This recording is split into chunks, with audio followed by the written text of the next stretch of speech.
Hello, this is MusicTechHelpGuy, and welcome to episode 73 of my Logic Pro 10 video tutorial series. This is part 15 of my mixing series, and we're going to continue mixing our song, Living on the Run.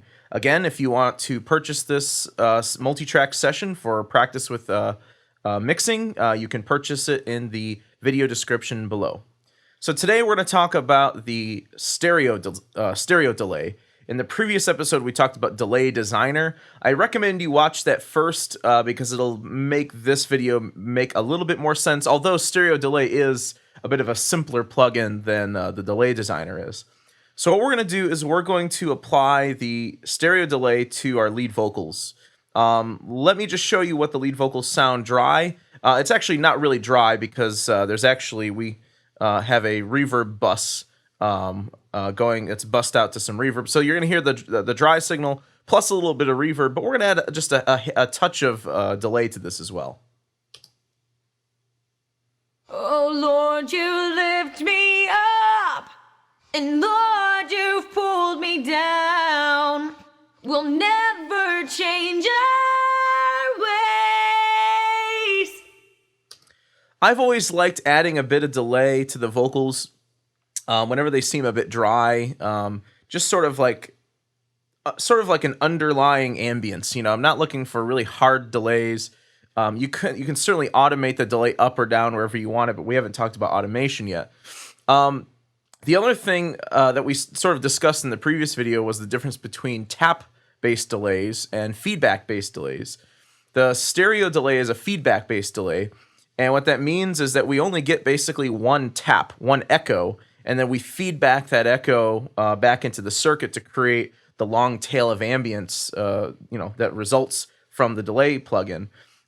With the tap delay, with the Delay Designer, we could create as many taps as we wanted. I like that sort of delay for instruments and for ambience, but for vocals, I like a shorter delay. I like a simpler delay. Just, it's personal taste. People use Delay Designer on vocals all the time. So if you like the way it sounds, certainly use it. With stereo delay, I'm a big fan of stereo delay on vocals. So what I've done already is, first of all, I've soloed out my lead vocals here in the last chorus, and I've created a send, again, a post-pan send to bus 11, so I'll just go ahead and activate that. And then in my mixer, I've created a aux track labeled Vox Delay. At the top of the Vox Delay, you can see our input is bus 11. Again, ignore bus 4, that's just for my video capture. So on our Vox Delay track, I'm going to go ahead and go to Delay, and go to Stereo Delay, and add this on. And Stereo Delay is actually a very simple plugin. It's pretty easy to use as long as you know what everything does. So let me go ahead and solo out the Vox Delay along with the dry signal. Let's see what this sounds like. Oh Lord, you lift me up. All right, so you can hear there's a lot of delay on there. The first thing I'm going to do is I'm going to pull down the Vox Delay aux track. And again, this is the great thing about separating, and putting the delay over here as opposed to directly in the channel strip, is I have independent control over the wet and the dry signals. Next thing I'm going to do is I'm going to sort of band pass the delays. In Delay Designer, we could set a different filter or a different high cut or low cut or high pass or low pass, or whatever way you want to refer to it as. You could set a separate filter for each tap. With stereo delay, it's a little simpler. We have to stick with one filter setting, basically. So the filter is right down here. It says low cut, high cut.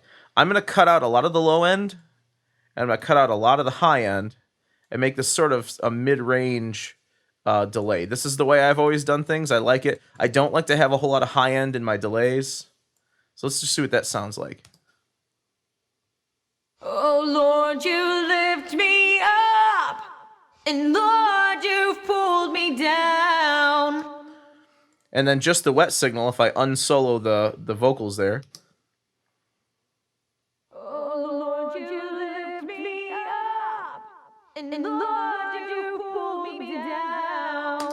See, I like that a lot better. I like the delay to sort of be an underlying ambience, not something that's really, really noticeable.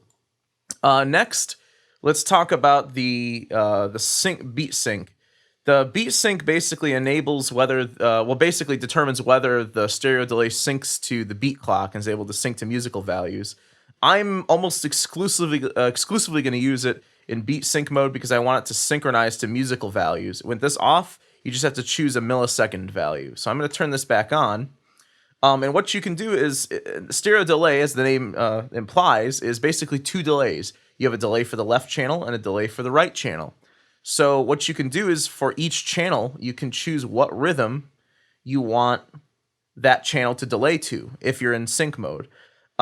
Typically with slower songs, I'll use like a quarter note for one channel and an eighth note for the other channel. For a faster song where an eighth note is pretty quick, I'm actually going to go with a half note for one channel and a quarter note for the other channel. The great thing about this is your delay for your right channel can be different than your left channel.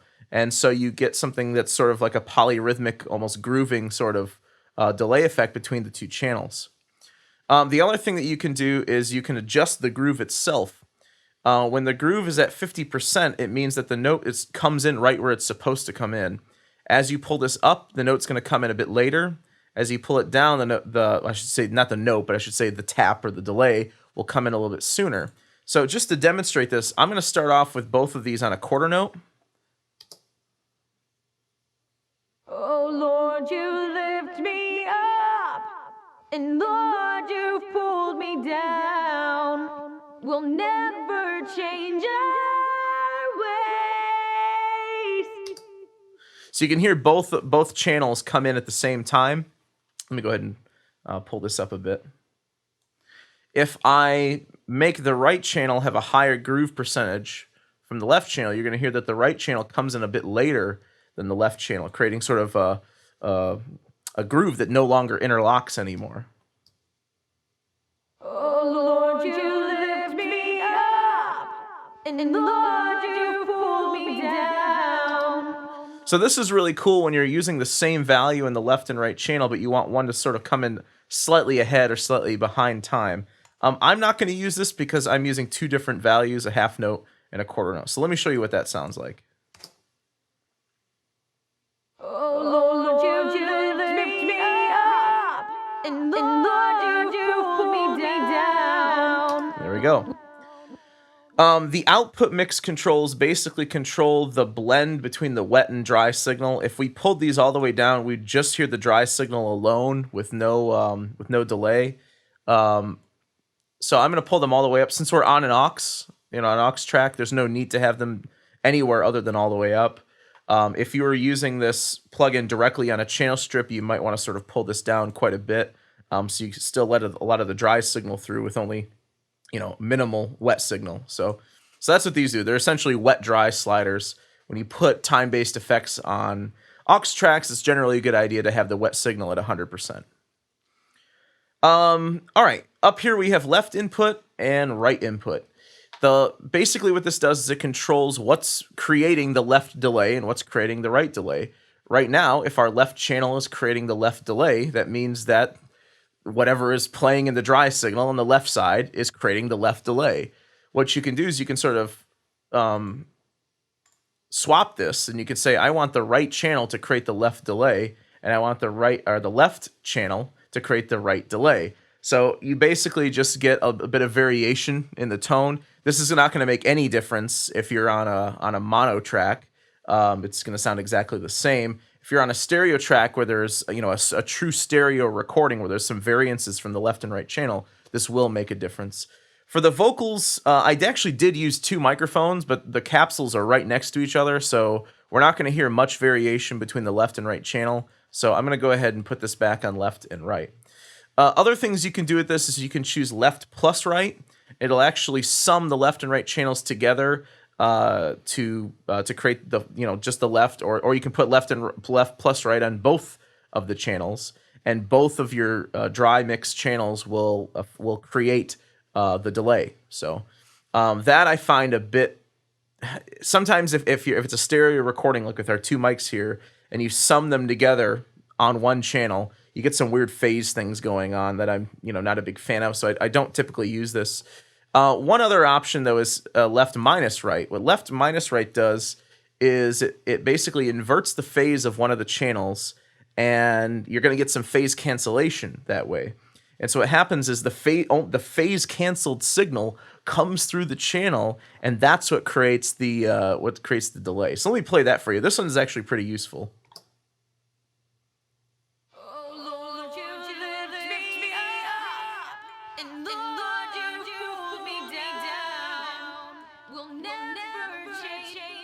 If you want a signal that has a lot of cancellation applied to it, and you're only getting little bits and pieces of what the original signal was, you can use left minus right. I'm not going to do that. I'm going to go ahead and use left and then right. It's going to have be a bit fuller, and if I don't like the way it sounds, I can always pull the volume down here and sort of blend it in at a lower volume. The other thing I should mention is that if you use left plus right and you're on a mono track, you're not going to hear any difference. If you use left minus right and you're on a mono track, you're going to completely cancel out the signal going into the delay, and you're not going to hear any delay to begin with. So, all right, other things. Let's talk about the feedback. There's two separate feedback controls: left feedback and right feedback. As we discussed in the previous episode, feedback essentially is the amount of signal of the delay tap that's fed back into the circuit in a feedback loop to sort of extend the amount or how long the reverb, or not the reverb tail, I should say the delay tail, lasts for. If this is all the way down,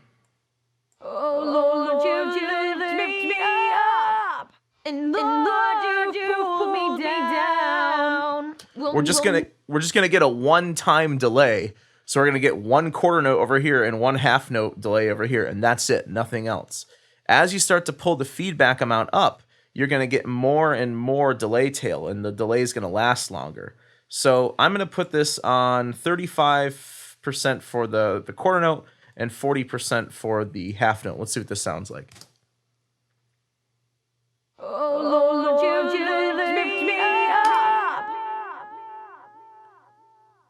And you can see that the signal sort of lingers for a while after you press the stop button or after the tail end of a phrase. The one thing you have to be careful with here is using feedback amounts that are too high. Just like in the delay designer, you can sort of get some out of control feedback effects if you start pulling these up too high.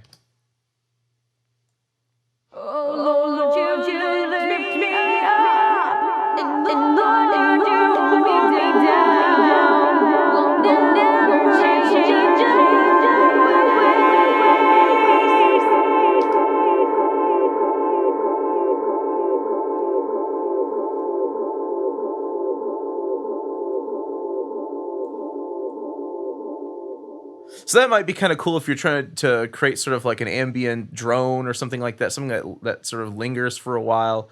But for vocals, I want to take it easy. I want the delay to be there, but I want it to be just barely even noticeable in the background. What you can also do is you can cross-feed the right channel over to the left channel, and you can cross-feed the left channel over to the right channel. Since I have a quarter note in my right channel and a half note in my left channel, let's try cross-feeding some of the signal from right to left, and you'll start to hear a bit of a quarter note delay even over in the left channel now when I pull this up.